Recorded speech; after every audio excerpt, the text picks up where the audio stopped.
Good morning, everybody.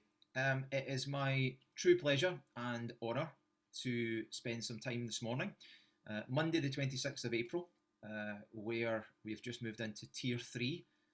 And it's my true pleasure and honour to have a discussion this morning with Mr. Simon Horne, who is the owner, the founder of the Olive Mediation Group. And he can be found from time to time using the acronym OMG, which I'm sure he'll refer to at some point this morning. Simon, good morning. How are you on this fine Monday morning? Good morning to you, Billy. I'm well, thank you. How are you? Oh, it's delighted. I was speaking to my wife just half an hour or so ago, and we've booked a little table for lunch at the local the local inn. So Excellent. honestly, I can't tell you how excited I am by that. Very good. By that prospect. What a great way to celebrate moving to Tier 3. Exactly. Do you want to begin, Simon, by telling those that are listening to this a little bit more about you and how did you become a mediator? How did you get into mediation? And what does all of mediation do? Thank you, Billy. I think, like most mediators, I came to mediation later, after doing other things first. I don't think mediation is something you kind of aim for as a career at school or anything. It's something you discover. And for me, I discovered it when I was leaving the Royal Navy after my period of service there. And I was looking for something to do to retrain.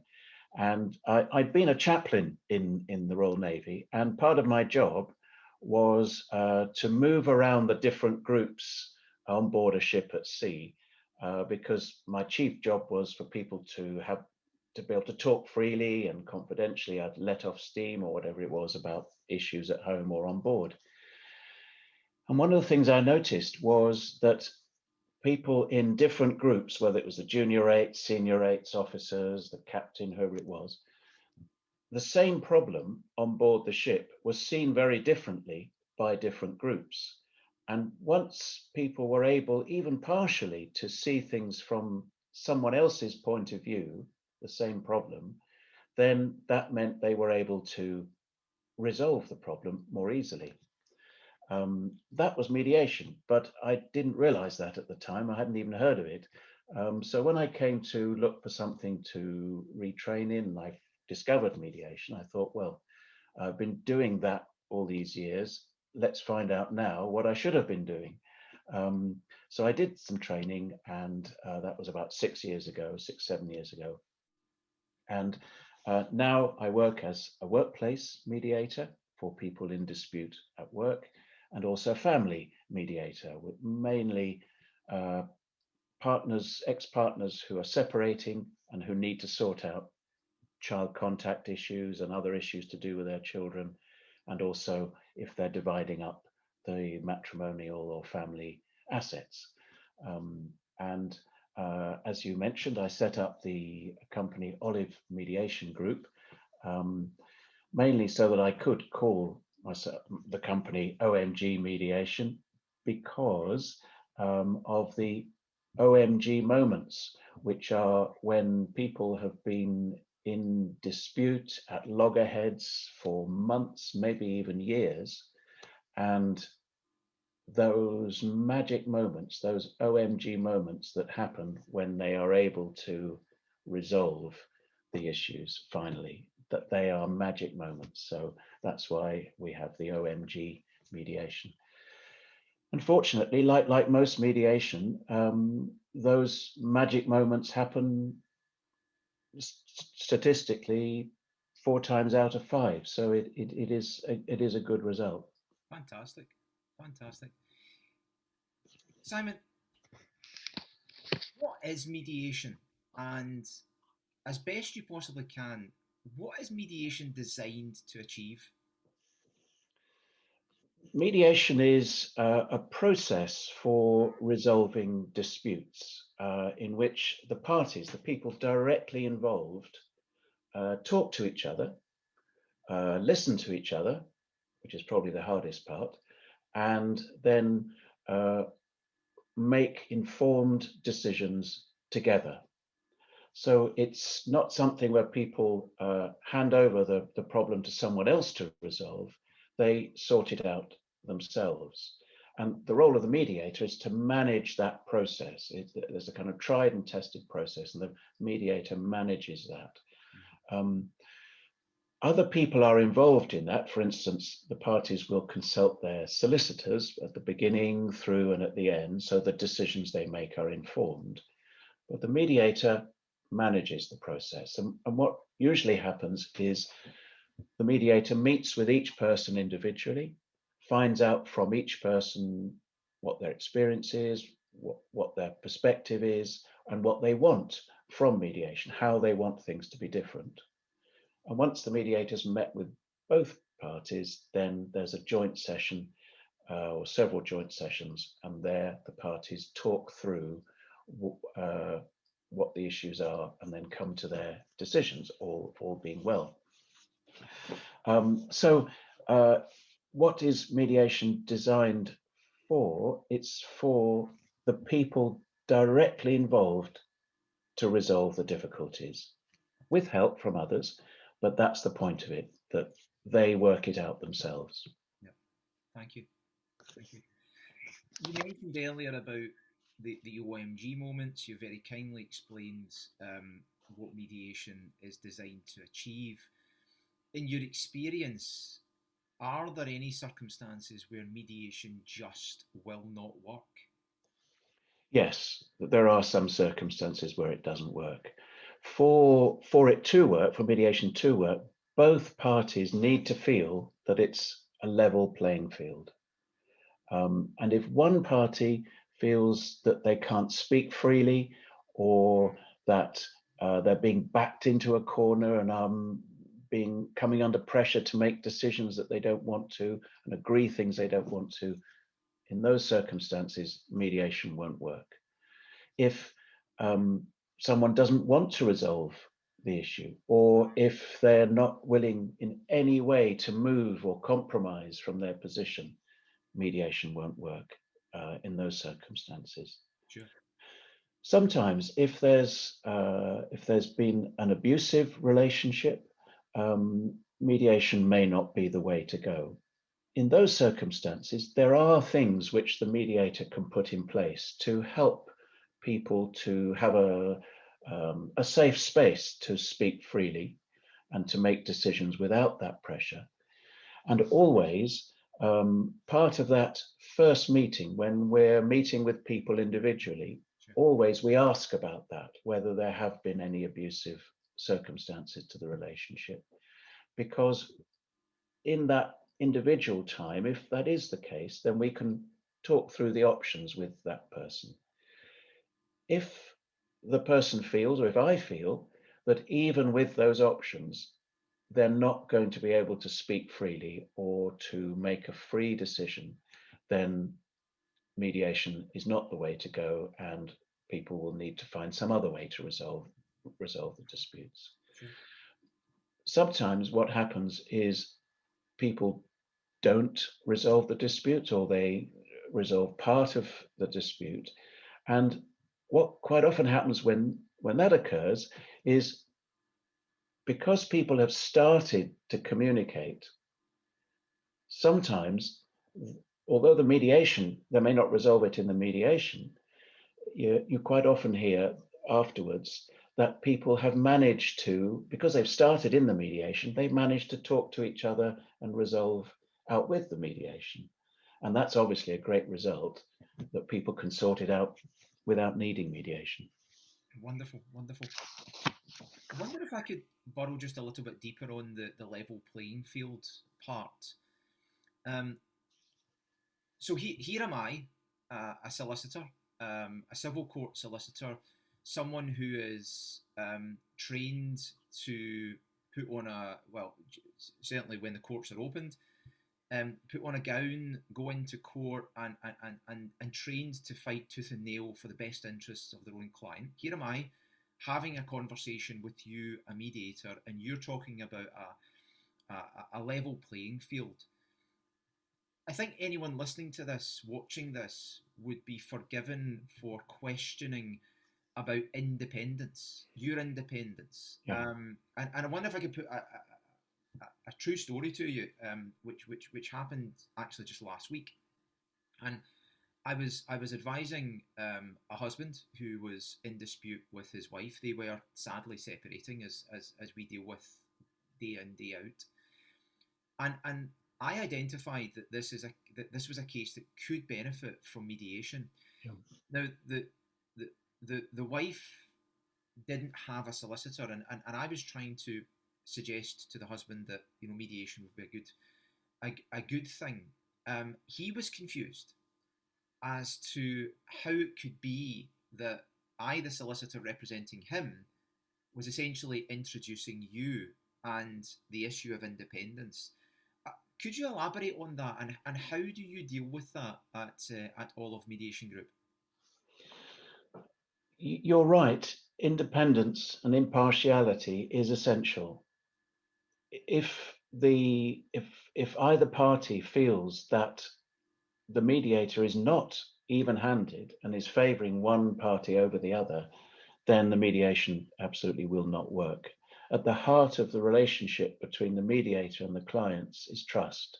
And if they don't trust that we're being even-handed, independent, then it's just not going to work. So one of the things that we do addressing that impartiality is that I say to clients that I have no formal connection at all with any solicitor. If I do contact a solicitor, it's for the benefit of both clients, not that solicitor's own client, but both clients, so that the process of mediation can move forward. I say to the clients that there's no connection, there's no kickback, no sweetener, nothing for recommending. Also, but because we're working with people who are having very strong emotions, and there's the conflict, like a therapist who's also dealing with people in those kind of strong emotion situations, we're obliged as mediators professionally to have regular supervision. And one of the things that's always looked at with my supervisor is we look at cases which are anonymized so that we maintain the confidentiality, but the supervisor will always question me on my impartiality, whether I'm showing any bias to one side or the other. That's a kind of standing order, if you like, on the supervision agenda. So I'm under regular scrutiny of that. I'm accountable for how I behave within the mediation on this very aspect. Plus, we also have annual training, CPD, as part of our professional accreditation. We have to have that. And one of the aspects of training that always comes up again is our impartiality, how we maintain that, and particularly how it relates to bias that we may show, unconscious bias that we're not aware of, which everyone has. So I think in those respects, we're up front with clients. We have regular supervision, and also it's part of our training. Simon, I wonder, have you ever had or ever dealt with a scenario where one party to a dispute at the outset has been dead against mediation? That they see you, irrespective of how independent you are or you display to be, as you've just explained, they say no, no, no, but yet they have eventually come through and even better still, got to the end of it and resolved it. Have you ever had a scenario like that? Yes, yes, that does happen. One of the things that I offer is a half-hour conversation before we even get going, before the clients are committed to mediation, just for them to ask questions, for me to say what the options are.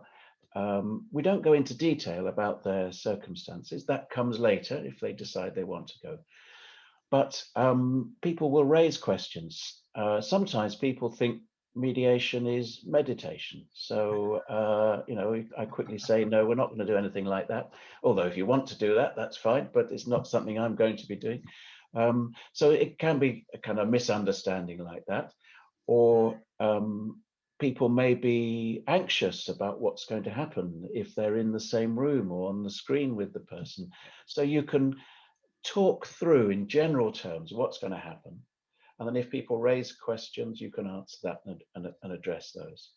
But also relating to the independence thing that you're saying there, Billy, one of the things that I say to people in that initial meeting before they get going is, I'm not the only mediator available.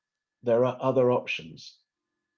People can look at other independent mediators like myself, who are accredited with Scottish Mediation and the Family Mediation Council. That's one route.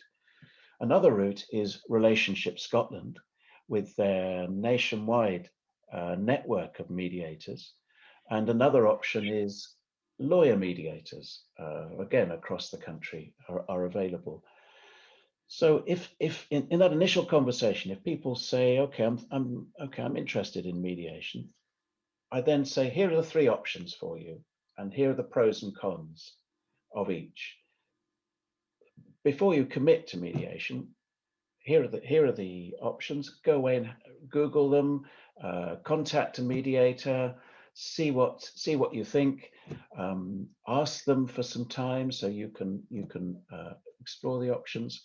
And in doing that, not only will you get information about mediation, but you'll also get a feel for that particular mediator. Could you trust them? Could you work with them? So that would be another way of people seeing that there's independence, but also getting the full range of options. If there's anyone watching, listening this, and they're thinking about using mediation as a method to resolve their dispute, what would you say to them? What would you guide them on? I think I'd simply repeat that thing there, Billy, that shop around, find out what the options are. There are lots of different ways of doing mediation. Shop around, meet a mediator. Online it's very simple to do that. Ask them for a bit of time and see what you think, whether you can trust that person and would want to. Mediation is not the easy option. So while it's very beneficial, there are all sorts of positives to it, it's not the easy option, because people are not handing over the problem to someone else to resolve. Sure. They're doing it themselves. So it's something that's not easy, but it brings a lot of benefits. So it's important that people look at what the options are and think it through, and then make a decision. It's a nice little segue into something that I wanted to ask you about solicitors. What message would you give to solicitors about using mediation as a solution for their clients? I think traditionally there's been a divide between solicitors and mediators, a kind of us and them. And I think that's really unhelpful, because it doesn't give our clients the best options and the best service. Solicitors and mediators have different training, different skills, different experience. Combine the two, and you've got the best of both. Yeah. I think I mentioned that mediation is the people directly involved talking to each other, listening to each other, and making informed decisions. In the mediation process, solicitors have a key role, and that is informing their clients so that the clients make informed decisions. I always say to clients, you must use your solicitors all the way through. At the beginning, before you start, speak to your solicitor, know where you stand, know where the lines are. As you go through the process, share what's happening with your solicitor. Give them the outcomes, tell them what's happening, get their advice as you're going through, so they can see the directions you're going in and can advise you whether that's the kind of things you need to be saying and need to be doing, and to head you off from making any mistakes that you may regret later. And then at the end, don't sign off on any agreement until you've shown that agreement to your solicitor and they can advise you about that. And then finally, of course, once you've got the agreement, take it to your solicitor to put into the minute of agreement. So in my experience, if clients use their solicitors all the way through, then they make these informed decisions which will last, because they're not going to be based on false information or things that are not going to work for them. To a solicitor specifically, I'd say recommending or offering, I won't say recommend, that's too strong, but offering mediation to your clients, you're offering them more. You're offering them more because it's more options for how they can resolve what they need to. You're offering them something that's more personal to them. The whole point of mediation is it's specific to them, to their situation, the parties themselves sorting it out. But also, it's not something where you as the solicitor are losing out, because parties that use their solicitor all the way through in the way that I recommend are getting the most out of mediation, because they're getting the professional, specific, partial advice. I'm impartial, that's how it works, but each client needs someone who's partial, who's on their side, who can advise them. And that's where you get mediators, solicitors working together, and the clients get a better service. Wonderful, wonderful. I started off this chat today mentioning that we are on Monday, the 26th of April, that we are now in a tier 3 bracket. But tell me, how how has it been possible, and moving forward, how will it be possible to do mediation where you're not meeting the clients in person in an office? When the lockdown started, because I guess similarly for you, Billy, because we work with people and people who have issues that they need to resolve, being with the person in the room there, the body language as well as what they're saying, all those things are really essential. So a lot of us were thinking, how on earth are we going to do this when we can't meet the clients? But of course, needs must, and you find all sorts of ways of doing that. And there are ways of getting the information that you need from people without being in the room with them. You have to kind of ask extra questions, if you like, and be more careful and more specific, and be more clear about the things that you're saying, because you're not relying on the body language to the same extent. So you have to be more specific. But in lots of ways, online mediation has worked very well. For instance, I'm qualified in England as well as in Scotland, and I have quite a few clients where one is in England, one is in Scotland, or that they're scattered across Scotland. And of course, immediately, straight away, you've got the benefit. You haven't got hours and hours of travel to get somewhere, booking rooms, all the rest of that. You can have a meeting with much more convenience for people. So I think, yes, we will go back to some face-to-face. Yeah.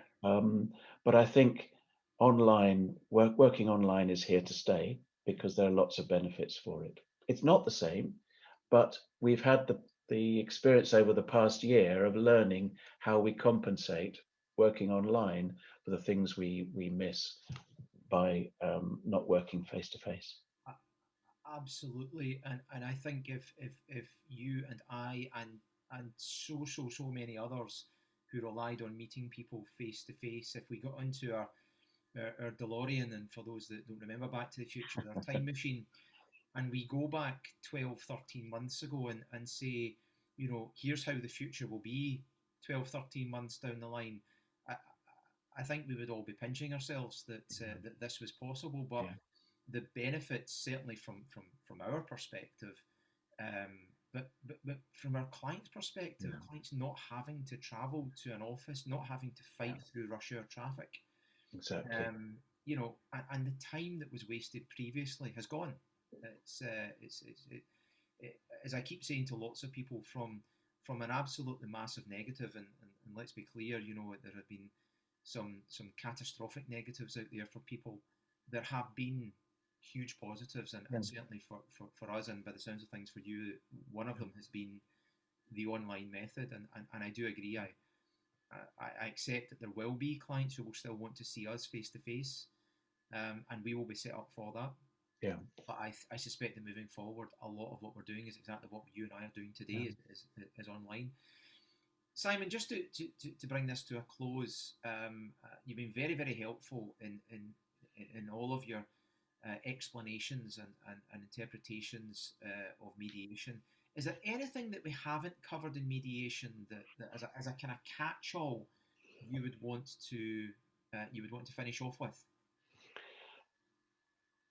Maybe some of the kind of unexpected benefits Okay. of mediation. If someone's thinking about mediation but are not sure, uh, meet up with a mediator online or face to face and ask those questions, find out more, and bearing in mind that mediation is not the easy answer. Whether they would feel that they could trust this person with the issues. There are some benefits that maybe people don't kind of see straight away. One is that mediation is usually quicker than other routes because of the thing that I've mentioned, that you're not handing it over to somebody else, you're sorting it out yourself with the other person. It's often cheaper for that same reason. Yes, you're using a mediator that you're paying for, you're using your solicitor that you're paying for, but in a focused way. And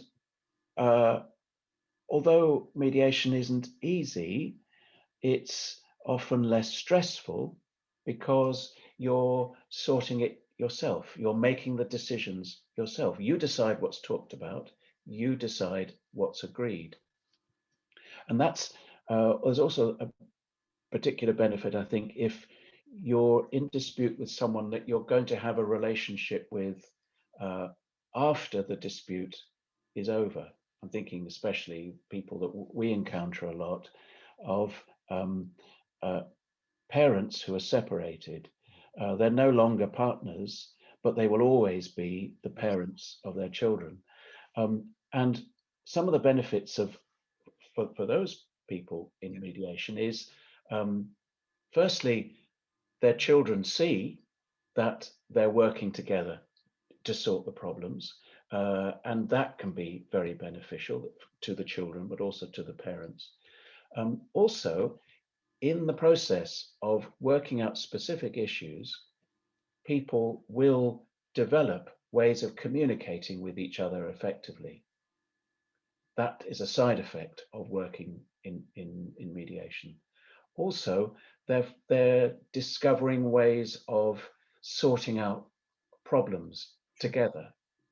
And those benefits last way beyond the end of the mediation. Those are skills which they develop, which will be lasting. So mediation has benefits not only for resolving the issues, but which last beyond the resolving of the issues. Excellent. Excellent. Mr. Horne, it was a pleasure to be afforded some of your time today. It's certainly been enlightening for me listening to you. You and I have had two or three conversations previous to this, but with each passing conversation, I learn more and more. And the part about options and level playing field and all the things that you've said is certainly something that I will take away from this. So, sincere thanks for joining us today. and do enjoy the rest of your Monday. Cheers. Thank you. Thank you very much, Billy. Thank you for your questions and for listening to the answers. You're very Thank you. welcome. Bye. Bye.